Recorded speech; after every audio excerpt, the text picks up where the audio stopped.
¿Qué tal, queridos amigos, queridos hermanos, amantes de la palabra de Dios? Sean bienvenidos a esta sesión donde comentaré el texto del Evangelio que la liturgia nos propone para el próximo domingo.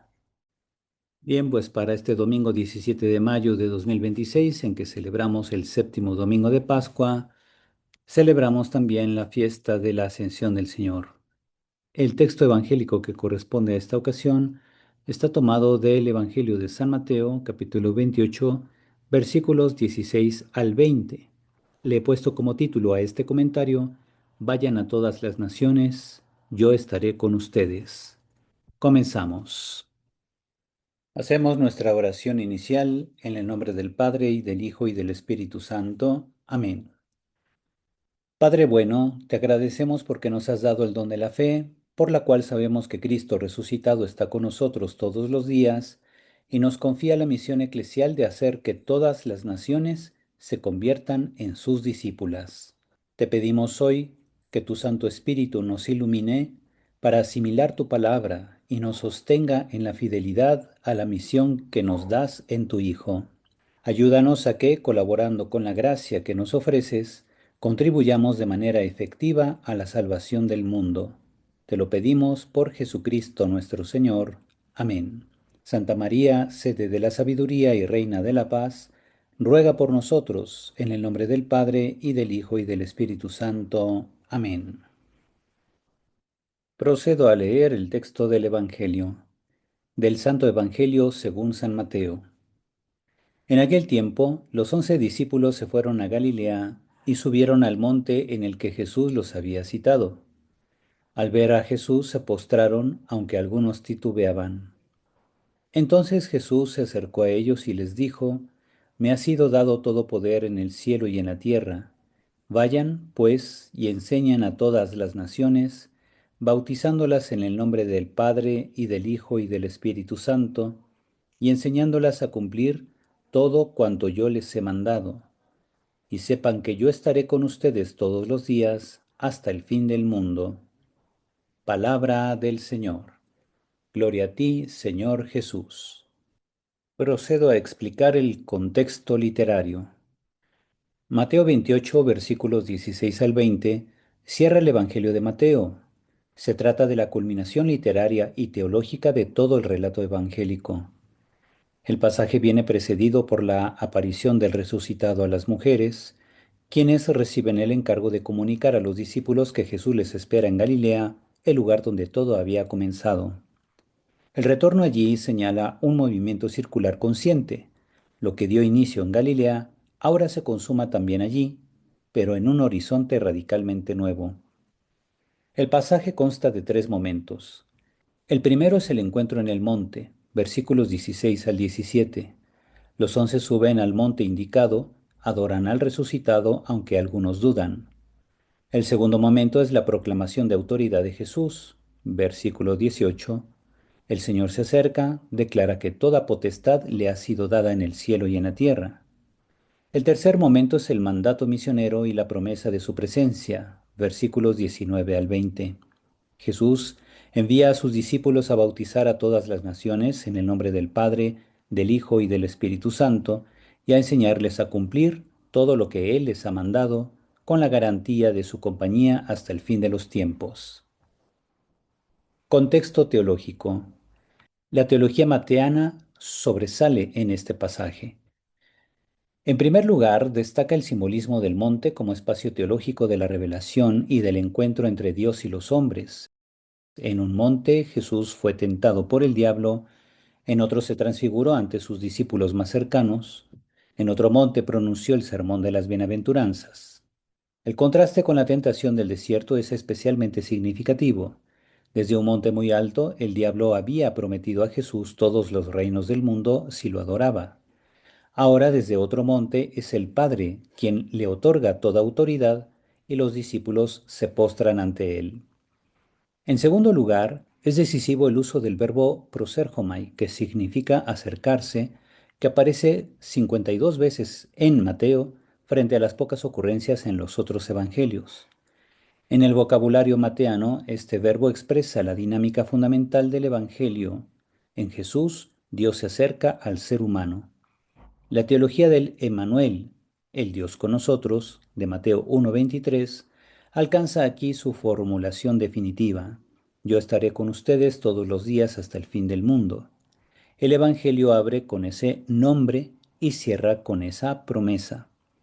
Con esto, Mateo construye un arco teológico que abraza toda la vida y la misión de Jesús.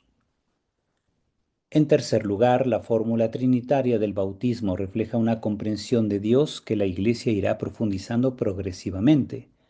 Bautizar en el nombre del Padre, del Hijo y del Espíritu Santo no implica tres nombres distintos, sino una sola realidad divina en tres personas. La fe cristiana se revela aquí como esencialmente trinitaria, aunque su elaboración conceptual plena requerirá siglos de reflexión teológica. Por último, el mandato del envío a todas las naciones, Pantata Ethne, representa la novedad mayor del pasaje. Durante su misión terrena, Jesús había restringido la predicación de sus discípulos al pueblo de Israel. Ahora el resucitado los envía para que realicen una misión universal. La salvación ofrecida desde Abraham, con horizonte universal, llega a su cumplimiento histórico. Con esto paso al comentario. El texto abre con los 11 discípulos que suben al monte de Galilea, región que es evocada como el espacio del origen del ministerio público de Jesús y como lugar del nuevo comienzo. Allí todo dio inicio y es desde allí donde todo deberá reiniciarse, pero ahora en clave universal. Cuando ven a Jesús, lo adoran. Se usa el verbo prosekinesan, aunque entre ellos hay quienes dudan, el verbo edistasan. Mateo ya había usado este término griego para describir la vacilación de Pedro cuando intentaba caminar sobre las aguas en 14:31. La duda no lo excluye de la misión, sino que revela que Dios trabaja siempre con hombres frágiles que cargan el peso de su debilidad. Para Mateo, la duda no es un obstáculo, sino una realidad humana interior. Jesús no espera en sus discípulos una fe perfecta para confiarles la misión. Se fija en su generosidad y les concederá su espíritu para sostenerlos. Jesús toma entonces la iniciativa y se acerca a ellos. Se usa el verbo proselzón en modo de participio. Este movimiento no es casual. El resucitado no espera a que los discípulos tengan una fe totalmente sólida. Él avanza hacia ellos como el Dios con nosotros, y desde esa cercanía proclama que toda autoridad le ha sido dada en el cielo y en la tierra, un pasivo teológico que indica en el lenguaje bíblico que la fuente de esa autoridad es el Padre Celestial. A partir de esa autoridad plena, Jesús pronuncia el mandato misional: vayan pues y enseñen a todas las naciones.